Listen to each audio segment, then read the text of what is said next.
Mungkin lu udah coba bisnis print on demand tapi belum berhasil juga, belum dapat sale pertama, baik itu di Redbubble, di TeePublic atau print on demand lainnya.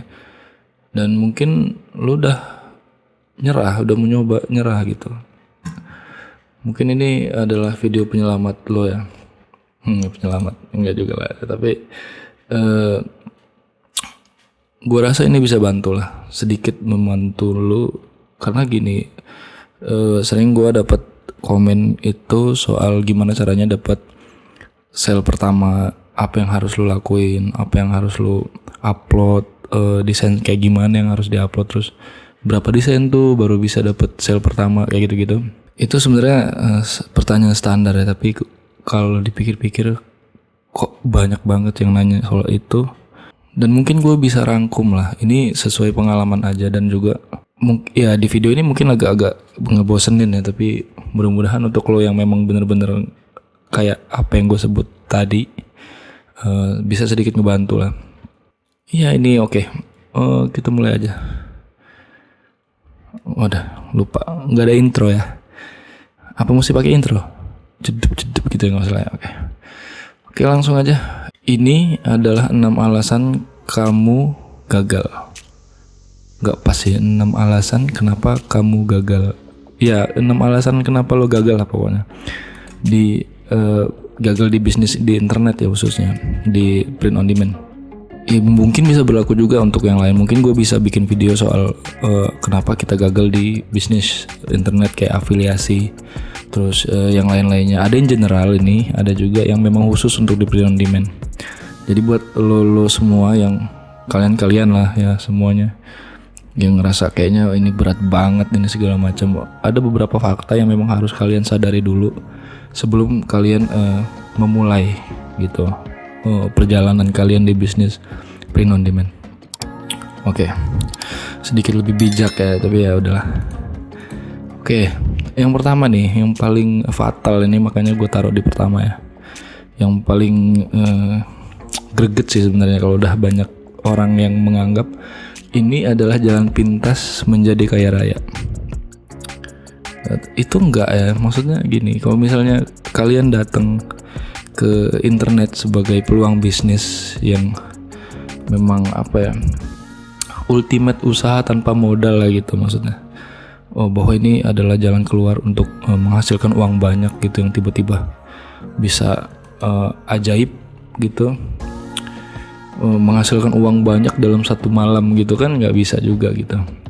Bisnis di internet itu sama halnya dengan bisnis offline yang lainnya, bisnis fisik lah gitu.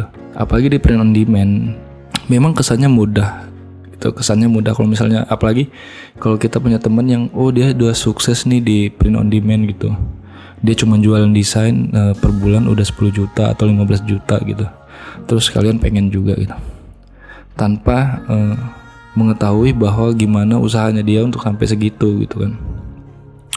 Itu satu. Terus dua, kita print on demand ini kan memang biasanya ada yang print on demand di Indonesia kayak tis.co.id gitu, terus ciptaloka.com gitu. Cuman kan memang belum populer di Indonesia, belum bisa berjalan dengan sistemnya sama kayak di luar gitu. Jadi kita memang kebanyakan yang print on demand itu di luar negeri gitu kan. Nah itu yang harus kita sadarin, bahwa kita nggak ngundang orang Indonesia untuk beli kaos kita gitu. Kita ini sedang mengakali gimana caranya bule-bule si barat-barat itu, orang-orang barat itu beli kaos kita kan gitu. Nah inilah effortnya. Kalian juga ya ada effortnya, ada perjuangannya gitu. Beranggapan bahwa bisnis on print on demand ini kayaknya ini cara cepat untuk menjadi kaya, itu enggak gitu loh. Sesuai aja gitu. Semua bisnis itu tergantung modal sih sebenarnya. Kalau memang kita mau nyari bisnis yang modal 0 rupiah bisa mendatangkan miliaran tuh nggak ada. Bahkan jangan miliaran lah, 0 rupiah itu untuk menghasilkan ratusan ribu aja udah hebat sebenarnya. Jadi nggak bisa juga gitu. Apalagi kalian yang memang kayak misalnya mahasiswa atau mungkin yang lagi kena dampak dari COVID, terus mencoba untuk peruntungannya di internet gitu. Ya nggak bisa juga kalau misalnya nol modal, ya pasti penghasilannya sedikit gitu. Semakin banyak modal lo semakin besar gitu. Di print on demand ini juga, kalau misalnya lo punya modal yang besar gitu untuk memulai bisnis ini, itu penghasilannya juga ikutan besar gitu kan. Itu memang udah rulesnya, udah nggak bisa kita ubah-ubah itu yang kayak gitu. Jadi untuk kalian yang misalnya masih baru, mungkin ada yang 6 bulan, mungkin ada yang setahun atau 2 tahun udah ngejalinin bisnis print on demand khususnya, dan masih belum dapat juga, ya jangan nyerah lah gitu. Memang ada beberapa yang memang kita harus perbaikin gitu kan. Karena kan memang sebenarnya kalau dipikir-pikir, lu bisa bisnis print on demand dan sukses di bisnis yang beginian itu sebenarnya kan enak banget, karena uangnya tuh autopilot kan gitu. Lu effortnya memang luar biasa di awal, tapi akhirnya bisa dapetin yang banyak gitu kan. Nah kalau misalnya kalian udah ngerti nih, maksudnya mindset kalian diubah gitu ya, jadi tinggal pilih nih. Kalau misalnya kalian memang mau cari uang cepet, ya nggak bisa di sini, karena mental yang kayak gitu cuman bisa bikin kalian tuh jadi sasaran empuk para marketing bisnis online yang ini nih bisnis ini peluang bisnis begini bisa dapat uang banyak cuman rebahan di rumah segala macam. Itu bullshit sih menurut gue ya. Jadi jangan sampai punya mental yang kayak gitu, bahwa kalau misalnya bisa mendapatkan uang banyak dengan cuman rebahan, cuman modal online segala macam, itu ya rebahannya juga mungkin harus rebahan yang tingkat dewa gitu kan, baru bisa dapetin itu gitu. Oke lanjut ya. Nah oke nih, targetkan usaha bukan hasil. Ada kesalahannya juga nih kalau misalnya teman-teman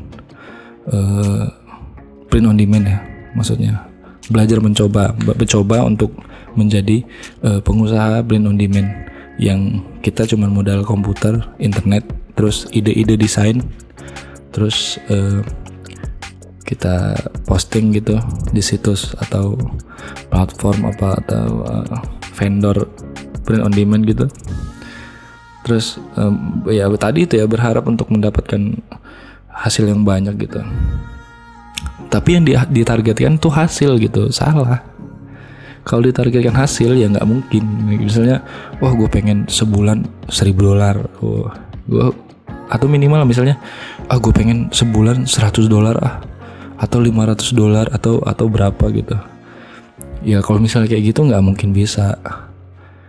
Kenapa? Karena nggak akan bisa. Yang hasil itu bukan kita nentuin. Kita tidak bisa memastikan hasil. Kita hanya bisa memastikan usaha gitu. Kalau misalnya kita mastiin usaha itu bisa. Kayak misalnya gini, setiap hari gue bakal posting desain minimal 1. Dalam 30 hari artinya kan 30 desain. Ya kan? Berarti dalam 3 bulan kita seenggaknya ada 90 desain. Syukur-syukur misalnya 3 bulan itu kita targetin 100 desain. Nah setelah itu bisa kita lakuin, baru hasilnya ngikut. Terus gimana dong kalau misalnya mau ngupload segitu banyak bang? Ya kan? Ratusan lagi gitu kan. Gue aja udah ngupload 20 desain aja ngerasa udah banyak, nggak bisa ya kita. Tapi bang ada loh yang storefrontnya cuman 20 desain atau 15 desain udah sampai ke populer gitu, terus banyak yang beli. Ya itu tadi yang kita bilang itu, kita ini nggak mengajak orang lokal gitu loh. Kalau misalnya print on demand misalnya kayak Redbubble atau TeePublic atau Merch by Amazon itu ada di Indonesia, lu pasti mudah ngajakin orang untuk datang belanja di storefront lu kan. Iya nggak sih, karena mudah gitu loh, shippingnya murah gitu kan. Sedangkan ini kita di luar gitu loh, kita mengusahakan gimana caranya bule-bule itu mau beli kaos kita gitu, dari sekian banyak desainer, dari sekian banyak produk di sana gitu. Tetap targetin usaha bukan hasil. Jadi usahanya yang ditargetkan gitu. Oh misalnya gue dalam seminggu 1 aja lah, ya nggak apa-apa. Nanti kan hasilnya menyesuaikan gitu, iya kan? Oke, selanjutnya. Terlalu banyak pilihan warna ini teknis sih sebenarnya. Yang tadi mungkin berlaku untuk yang lain lah, untuk usaha jenis bisnis internet yang lain lah, kayak afiliasi dan lain-lain lah. dan sebagainya gitu. Yang ini terlalu banyak pilihan warna tuh maksudnya gini nih. Di sini gue udah ada desain lah, misalnya mau gue upload soal yang tadi terlalu banyak pilihan warna. Jadi kita kadang beranggapan bahwa kalau misalnya pilihan warnanya banyak, ini gue pakai T-Public aja yang paling mudah lah ya maksudnya. Gue kalau misalnya Redbubble itu, gampang kena suspend. Jadi di sini aja lah. Nah, misalnya gue nih udah upload nih, I'm Fine ini dengan warna krim ini dan juga Taos kayak ini itunya.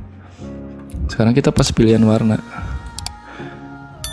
gitu. Misalnya ini matching kan gitu. Kalau misalnya di kaos hitam dia ya terang dan juga bold ya, terus kelihatan jelas banget. Kalau misalnya orang lihat dari jauh nih kelihatan banget tulisannya I'm Fine gitu. Tapi apa kabarnya kalau misalnya kita pakai warna ini? Ini nggak apa ya? Sekarang gini loh logikanya. Orang kalau misalnya beli kaos di T-Public atau di Redbubble segala macam. Ini tuh nggak primary option loh. Maksudnya bukan pilihan utama. Orang beli kaos dengan desain kita di situ.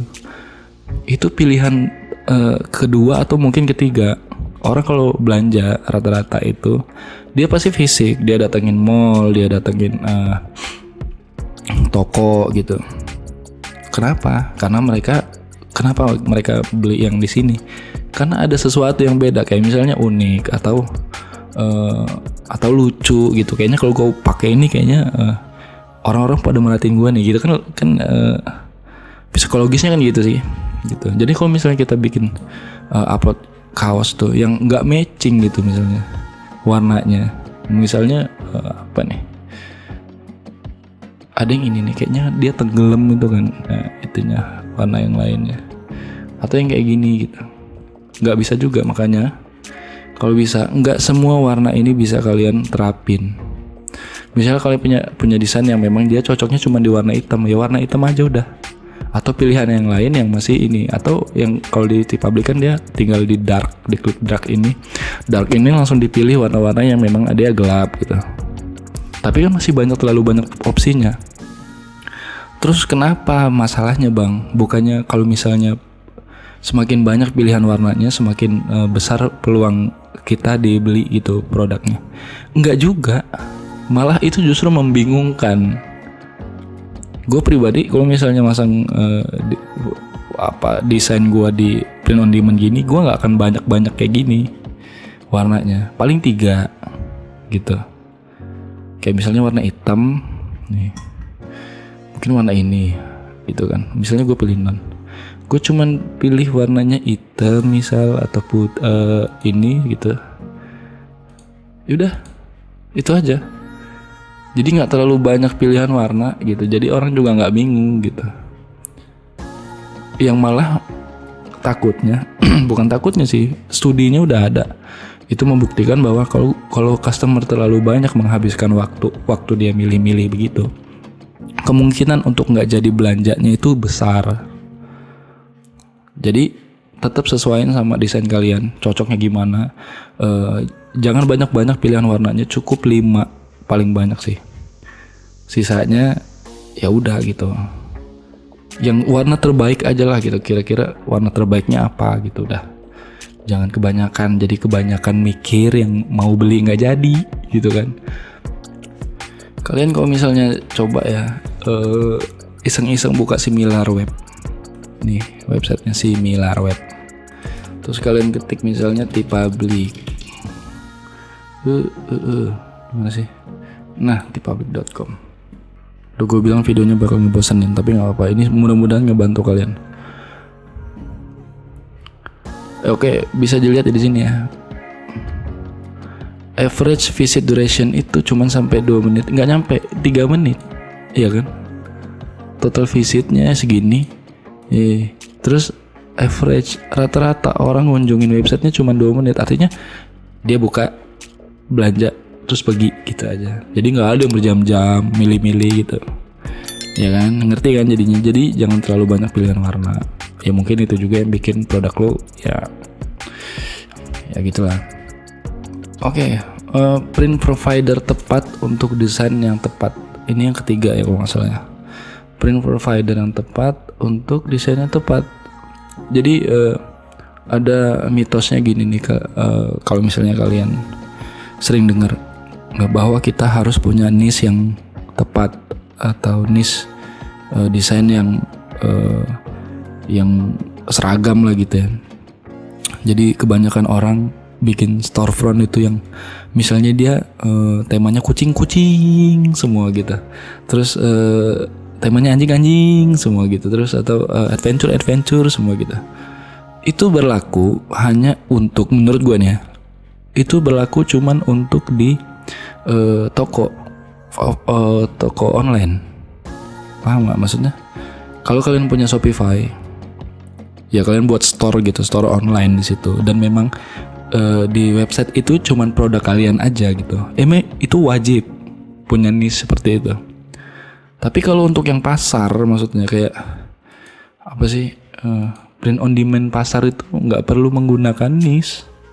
Nggak ada orang yang berlangganan kok. Maksudnya gini, orang yang belanja di T-Public, Redbubble, Zazzle dan lain-lain itu nggak ada yang mengikuti kita. Maksudnya kebiasaan pembeli untuk follow gitu, maksudnya. Terus mau ngikutin setiap update apa yang ada di situ nggak ada, nggak sama gitu loh maksudnya. Sampai sini paham nggak? Maksudnya gini, orang yang belanja di T-Public itu bukan orang yang memang mantengin T-Public. Beda misalnya orang yang belanja di Nike.com atau Adidas.com, mereka memang menunggu gitu, setiap ada updatean yang baru menunggu gitu loh. Tapi lebih ya gitu maksudnya. Kalau misalnya di T-Public atau kalian di Redbubble atau yang lain-lain, kayaknya nggak harus. Jadi jangan terpaku bahwa kalian misalnya, oh ini toko gue nih temanya kucing nih, jadi harus kucing. Nggak harus kayak gitu. Upload aja apa yang kira-kira ini, apa yang kira-kira laku gitu. Kalau misalnya mau dapetin sale pertama itu minimal dalam 1 bulan itu harus ada holiday-nya misalnya kan. Misalnya dalam bulan Desember ini kan ada Natal tuh, bikin aja desain soal Natal, ya nggak apa-apa. Jomplang dalam satu storefront tuh nggak masalah. Kalau untuk buat kita yang gini yang nggak, maksudnya yang print on demand-nya yang nggak bayar gitu ya, maksudnya yang gratisan, ya nggak usah harus bagus-bagus banget. Kecuali lu buka toko sendiri, toko online sendiri gitu, website lu sendiri, itu wajar dan wajib misalnya punya tema gitu. Jadi kebanyakan orang bingung mau upload apa. Ya nggak usah bingung, upload aja yang kira-kira lagi trending gitu. Ya terpaku dengan satu produk. Jadi kalau misalnya print on demand, kenapa harus kaos terus yang dibahas? Kenapa yang dipikirin, wah gimana nih desain gue biar kalian sama kaos ini? Nggak harus ya gitu.